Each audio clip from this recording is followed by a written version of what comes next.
गो। बिस्मिल्लाहिर्रहमानिर्रहीम। आज हर बंदे से जब बात करते हैं तो हर बंदा यही कहता है कि परेशान हैं, मुश्किलात हैं, घर में परेशानियां हैं। इन सारी परेशानियों का हल क्या है या ये परेशानियां क्यों हैं, इसके ऊपर आज हम बात करते हैं। बिस्मिल्लाहिर्रहमानिर्रहीम। मैं हूं हमजा सिद्दीकी और आप देख रहे हैं हमजा सिद्दीकी इन्फो। आज हमारा मौजू इस बात के अंदर है कि जब हम किसी बंदे से मुलाकात करते हैं तो माँ सिवाय परेशानी और मुश्किलात और मसाइब के किसी और चीज़ का बयानिया सुनने को नहीं मिलता है। आज हमारी बात करने का मकसद ये है कि हम इस बारे में बात करेंगे कि इन बातों का हल क्या है या ये ऐसा क्यों है। तो इसके बारे में आज हम एक हदीस और एक आयत के बारे में बात करेंगे। जब हम कुरान पाक खोलते हैं तो हम देखते हैं कि अल्लाह रब्बुल इज़्ज़त ने ये कुरान पाक को फरमाया है, लक़द ख़लक़नल इंसान फ़ी कबद, कि मैंने इंसान को कबद में पैदा किया। लफ्ज़ है काफ बा दाल, कबद। हमें कैप्शन भी आ जाएगा। लफ्ज़ कबद है। कबद किसे कहते हैं? कबद कहते हैं मुश्किलात को, मसाइब को, परेशानी को। अल्लाह फरमाते हैं कि मैंने ये जो दुनिया बनाई है इसके अंदर जब इंसान को पैदा किया है तो इस इंसान को कबद के अंदर पैदा किया है। कबद है क्या कि जब बच्चा छोटा होता है तो उसको बड़े होने की फ़िक्र होती है। जब वो थोड़ा सा बड़ा होता है तो फिर उसको अपने जवान होने की, बालिग होने की फ़िक्र होती है। जब वो बालिग और बड़ा हो जाता है तो फिर उसको शादी करने की फ़िक्र होती है।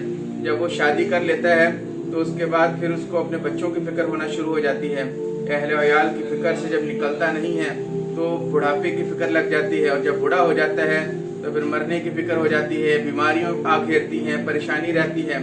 इस दुनिया के अंदर कोई भी इंसान ऐसा नहीं है कुछ ये कहे कि मैं सारी फ़िक्रों से आज़ाद हूँ। हर एक को किसी न किसी शक्ल में किसी न किसी चीज़ की फ़िक्र लगी ही रहती है।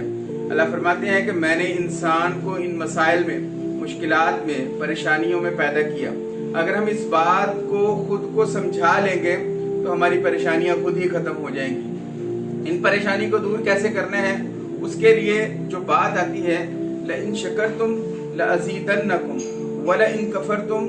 अल्लाह फरमाते हैं कि जो शुक्र वाली ज़िंदगी है अगर हम उसको अपनाना शुरू करें तो ये नेमतें हैं जो परेशानियों से निकलने का सबब बनती हैं, तो उसकी वजह से ये शुक्र वाली ज़िंदगी अपनाने से मुश्किलात कम होना शुरू हो जाएंगी।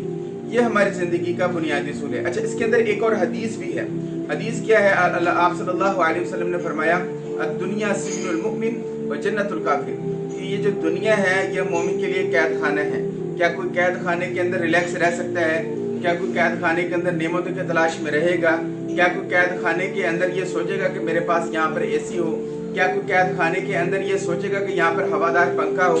क्या कोई कैद खाने में ये सोचेगा कि मेरे पास मनपसंद खुराक हो, मुख्तलिफ ग़िज़ाएँ हों और फल फ्रूट वगैरह चीज़ें हों, रिश्तेदार हों, दोस्त अहबाब हों? नहीं, वहाँ पर उसको जो चीज़ मिलेगी वो उस पर शुक्र अदा करेगा और ये सोचेगा कि शुक्र है मेरे पास ये तो है। तो लिहाजा अगर दुनिया के अंदर हम इस तरह ज़िंदगी गुजारें जैसे कि कैद खाने में गुजारते हैं और जो मिल रहा है उस पर शुक्र अदा करना शुरू कर दें, छोटी छोटी नेमतों पर, तो ये परेशानियां खुद ब खुद ही ख़त्म होना शुरू हो जाएंगी। वजज़ाकुमुल्लाहु अहसनल जज़ा।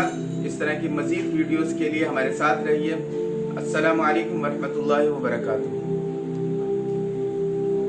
और आप देख